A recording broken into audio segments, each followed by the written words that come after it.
So a lot of folks come into our office with knee pain. Knee pain is extremely common, especially in athletes and especially people that are very active, and also for those as we age. Knee pain, it's just everywhere. Everybody's got it.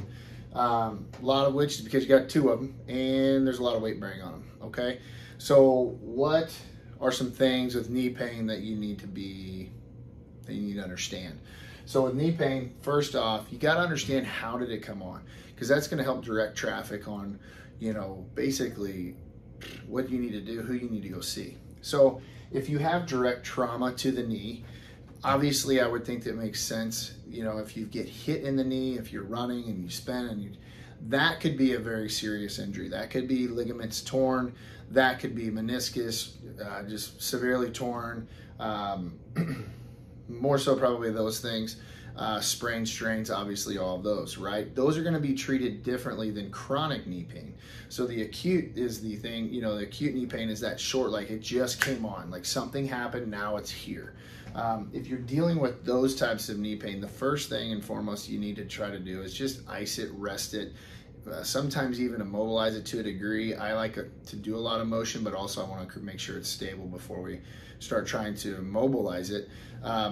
So just be careful. If it's acute, ice the crud out of it. Do not use heat. Obviously, most people know this when it comes to joint sprains, strains, etc.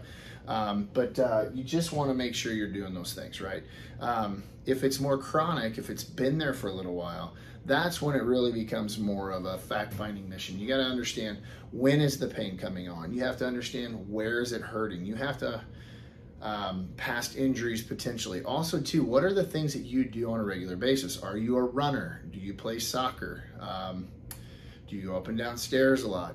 Etc., etc. Does it hurt when you go up and down stairs? Those are very, very key things to know and understand, so that way you can figure out what you need to do and what you need to tell. If you need to use a provider, someone like us or whatever, you need to understand what you need to tell them, so that way they can start to figure out and determine strategy to get you better. So understand those things first, and then you can then move into types of treatment, etc.